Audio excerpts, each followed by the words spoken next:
open for. Yeah. Right. All right. I mean, it's interesting the kind of conversations we're going to be having on the show today. Today actually is a very busy day in Ghana's democratic dispensation. For 8 consecutive times, we've seen parliamentary transitions. This will be the 9th. And so by close of day today, the 8th parliament stands dissolved. And then from the dawn of tomorrow, we'll see the 9th parliament inaugurated and coming into force. And so we'll be seeing and, of course, discussing heavily topics surrounding the dissolution of the 8th Parliament and the inauguration of the 9th Parliament. When you go online, I'll take you to ChannelOneNews.com real quick, real snappy, and then you get to know that, I mean, as we've mentioned, some of these stories are making the headlines. They cut across almost all the online portals. If you jump to Channel One, this one from Parliament says, I'll ensure Parliament remains a responsive institution. This is Alban Bagbin on his nomination. Story there is that President-elect John Dramani Mahama has called on, or has urged or mandated the leadership of the NDC caucus in Parliament to renominate or to maintain Speaker Alban Bagbin as the Speaker for the 9th Parliament. And in his acceptance, he's issued a statement that says that I will ensure Parliament remains a responsive institution. This is Alban Bagbin on his nomination. When you look at other stories, commissioning of Syria Hospital, a lawless act that cannot be revoked. There's this Eurojet. Eurojet are the construction firm responsible for the building of the Ashanti Regional Hospital in Sewa in the Ashanti region. Now, we know that over the weekend, the President, His Excellency Nana Addo Dankwa Akufo-Addo, commissioned the 250-bed facility. However, the contractors responsible for the building of the facility say that, well, they did not give any clearance for that commissioning. The project is still not complete, and so they are at a loss as to how that commissioning was done. They also mentioned that none of their staff was present at this commissioning, and have gone even on to threaten legal action. We're going to be looking at all these headlines. I won't be doing this alone. Of course, I have my boss seated right here next to me, Vivian Kailoko, the head of news here at Channel One TV, and of course 97.3 City FM. Good morning. Good morning. Happy New Year. Happy New Year to you. I feel like almost every day, but I know, right? officially I have to probably we have to make it official. We need to make the world know. I know, right? Charlie, how have you been? It's been good. I mean, we have been here doing what we have been called to do, serving Mother Ghana. And what we love to do. And what we love to do, of course. So, yeah, it's been good. The beautiful thing is that we don't get to miss each other too much. No. We're happy to see each other a lot. So, yeah, it's good. But I thought the newspaper said they were returning today. I am thinking that because tomorrow is a holiday, they're like, well, why not? But they should have told us. Let's just add it on and then we'll come back strong on Wednesday. They should have, because I see only Daily Post and Daily Democrat. So I think we have to go to their sites to check them out. So you have started I have started with Channel One. Let me just give a few more headlines. Okay. Ernest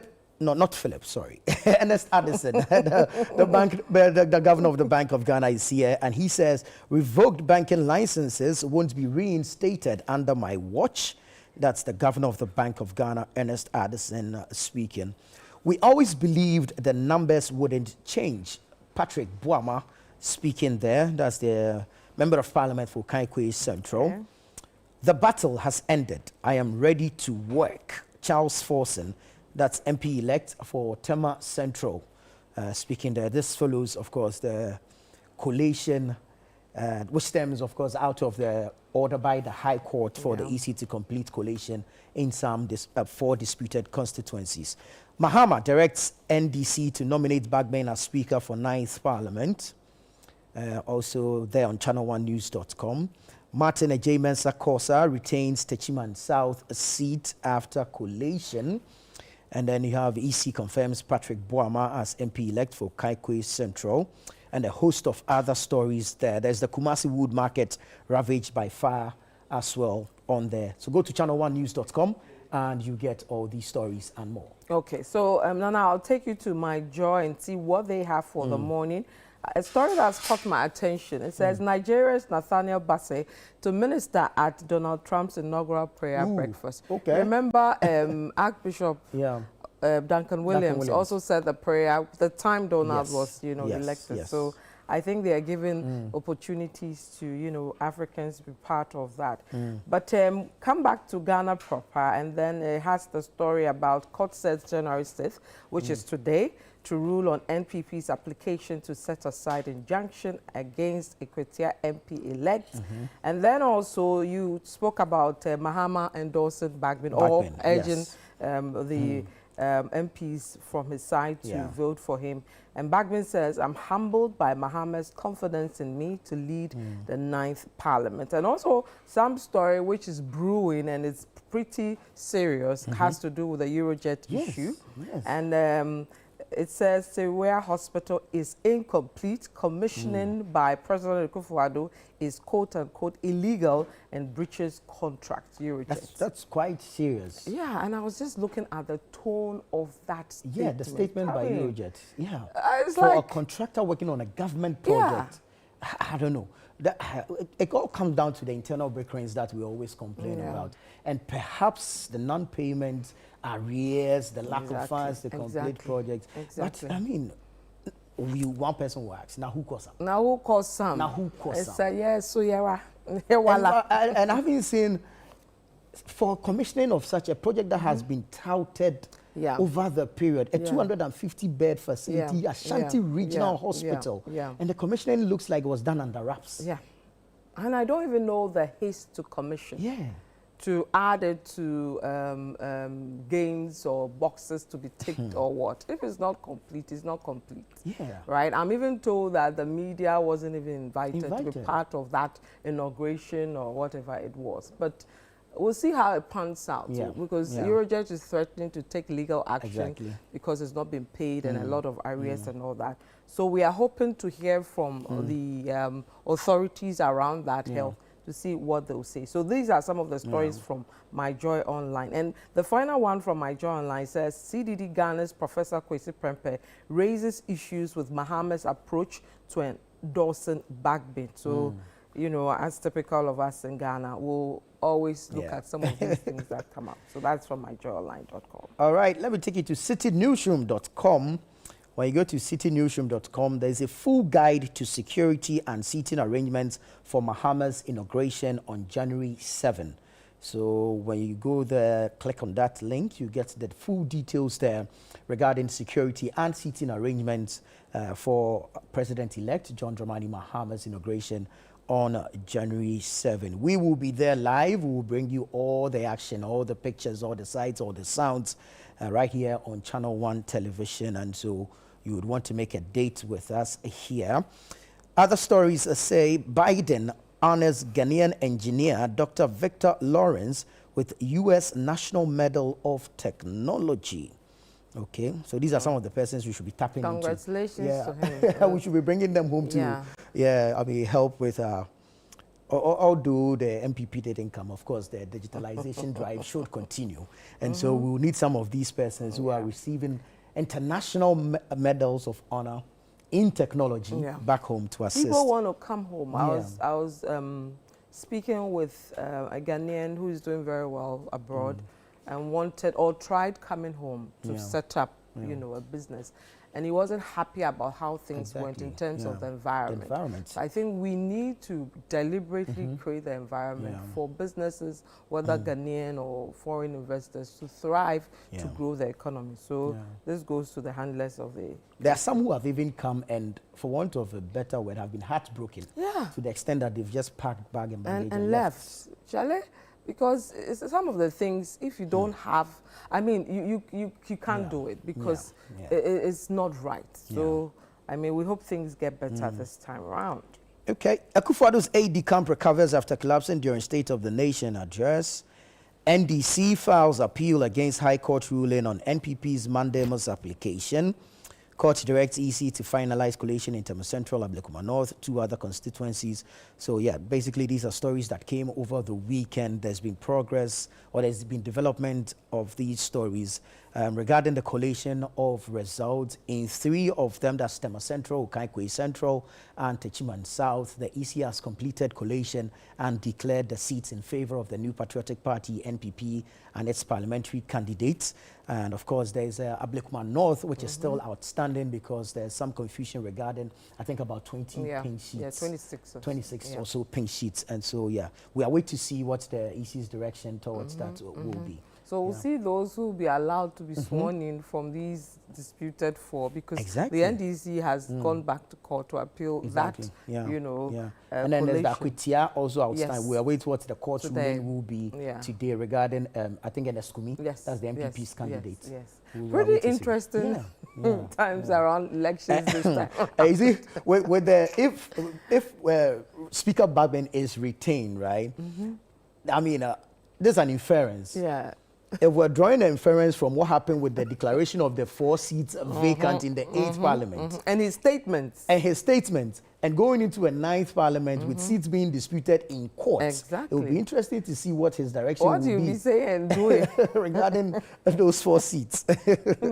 Interesting times ahead. Times ahead. Okay, let me take you to Graphic Online. They have this interesting story from the governor of the Bank of Ghana, and it's Addison. He says, as long as I remain governor of BOG, none of those revoked banks will have their licenses back. That's a pretty strong statement from him. And then also, when Church honors 20 girls for keeping their virginity. Oh, okay. Yeah, so that's a good one there. And then, of course, we have NPP 88 seats, NDC 183 seats, 4 independent MPs in the 9th Parliament, giving us an overview of what the 9th Parliament will entail. And finally, from there, NDC is rejecting collated results for all 4 outstanding constituencies. It is illegal. That's its deputy IT and elections boss speaking over there, Mr. Tanko. Okay, let me take you to the Herald. The Herald Ghana says, Alban, Bagbin and others lead 9th Parliament from today. Osei Chairman Sabonsu calls out MPP National Council. Akufo-Addo stirs anger. Okay, this one says, resetting the Ghana Armed Forces a must for JDM. Gadangme pressure groups declare war in quote, on Akufo-Addo and Achim Mafia for closing McDonald's aviation. Tong Chiefs Union congratulates President-elect. Okay. When you go, the host of other stories as well. So I think we can look at a few of them and get the details there. Of course, the Eurojet is the biggest story if you take away Parliament and dissolution and inauguration ahead. And so let's take a quick look into the Eurojet story. I'm reading from ChannelOneNews.com. Yes, it says, commissioning of Sewua Hospital, a lawless act that cannot be overlooked. And this is attributed to Eurojet. Eurojet, the Invest SA, has expressed strong objections to the government's commissioning of the Ashanti Regional 250-bed hospital in Sewua on Saturday, January 4, 2025, describing the move as a breach of contractual protocols. Now, in a statement dated January 5, 2025, the company disclosed that the government proceeded with the commissioning of the health facility without its consent, despite being the contractor responsible for the project. Quote, the company, which secured the funding for the hospital's construction, was not consulted regarding this purported commissioning. Additionally, there was no representative from Eurojet present at the event, which accentuates our exclusion from a critical milestone in the project. Eurojet further criticized the government's actions, describing them as an invasion of an incomplete facility and a disregard for the rule of law, which the company categorized as an act of avoidable lawlessness. Quote, we believe that the government's actions constitute a serious breach of security concerning the hospital, entering the premises without our permission to undertake the commissioning while the hospital remains incomplete and without the contractor being fully compensated, reflects a disregard for the law and contractual agreements. This situation represents a level of lawlessness that cannot be overlooked, end quote. And so when you go to ChannelOneNews.com, you find the full statement by Eurojet, the Invest SA there. You can read it and make your own deductions from there. I mean, but quite a heavily worded statement. But if the president of the country and the ministers and whatever have gone to a project that was given to you to work on, I mean, this questioning why you have the right or the audacity to go and there. About security clearance, I'm not too sure whether the president needs security clearance from the contractor to visit the project site. No. Let alone to commission because all properties of the state is vested in his care. The president, yeah. So, Charlie, this tone is not necessary. My only concern has to do with the incomplete state of the facility and whether commissioning the facility is equal to operationalization of the facility because it's quite a critical infrastructure in the health sector. And they send pictures and videos of the project, and indeed it's not complete. It is not complete. But this era of inaugurating projects that are not complete because you're about going out or you want to win an election. It's so archaic and should be stopped. The election has ended. I mean, so perhaps a test for legacy. Oh, if you want to get that as part of your legacy, do the right thing and complete it. And inaugurate it. But don't play around the 60%, 40%, 50%. I'm told Obechepi Lamte, there's a similar incident with that and other commissions or inaugurations we see. If you want your legacy on something, put in your all and finish it. And then when you're inaugurating it, everybody is in support of it. But something is 60% complete. So the hospital, if we say that they should admit people now, would they be able to do it? So what's the point of commission? And is it even equipped? So I mean, the two sides are just off. Yeah. I mean, at their level, I think they should be able to judge and find the proper way through this. I mean, we shouldn't be having some of these engagements in the media with such strong worded statements from a contractor against, I mean, a sovereign government. I mean, it just doesn't. And we should learn to pay our contractors on time. Exactly. We should stop this thing, we'll stretch it. By the time you get the money, the value of the contract is reduced so much, you're rather in debt. We should stop all these things, for God's sake. Right. So we have a lot of lessons to learn from this thing. Other stories Let me read quickly another bold statement. I think 2025 is a year of boldness from the governor of the Bank of Ghana. And he says that as long as I remain governor of BOG, none of those revoked banking licenses will be reinstated, Dr. Addison. Now, the governor of the Bank of Ghana, Dr. Ernest Addison, has reiterated that the licenses of banks revoked during the 2017-19 financial sector reforms will not be reinstated as long as he remains in office. In a television interview with Joy News aired on January 2nd, 2025, Dr. Addison responded to appeals for the reinstatement of revoked licenses, saying, as long as I remain governor, none of those licenses will be reinstated. Dr. Addison's statement was in response to questions about the possibility of the incoming government considering the reinstatement of the revoked licenses following appeals by the shareholders of those banks. So it's going to be an interesting 4 years because we know that Dufour wants his license back. We know Amoabing, Indum, all of them wanted their license back. We'll see whether anything of that sort happens. So that's from graphic.com. We've also heard, I mean, the governor say that the banking sector cleanup was a strong recommendation of the IMF. Yes. And so, but this thing of everything comes back to the sovereignty of a country. Exactly. I mean, 2024, 2025, a sovereign country, and Africa that Nkrumah was building to become one of the strongest, still relying on IMF to tell them what to do about everything. Are we really sovereign? I don't think so. Well, like I said, interesting times are ahead. Well, the man says as long as he remains governor. That's also another. As long as he remains governor. So we'll see how long. And you know, this dispensation too will be a test of the independence of institutions that are supposed to be independent. Bank of Ghana, the Electoral Commission, and a number of them, whether we'll see changes in their leadership because there's a new dispensation or whether they'll be allowed to operate. It's going to be an interesting 4 years, and I'm excited as a journalist. We are here for the news, so yes, we can't wait to set the ball rolling and, of course, bring our viewers and our listeners all the exciting news that will come up.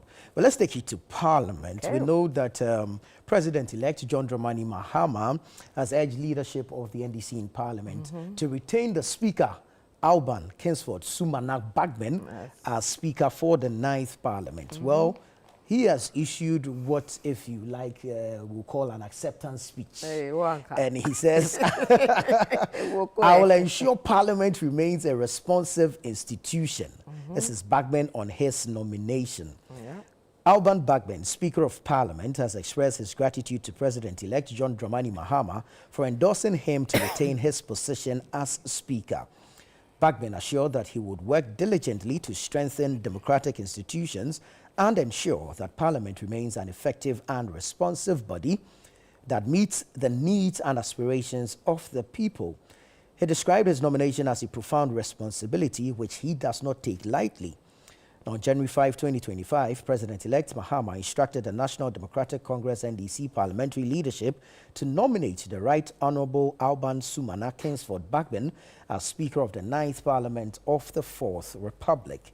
This directive followed consultations with the party's leadership and recognized Bagbin's exceptional service in Parliament.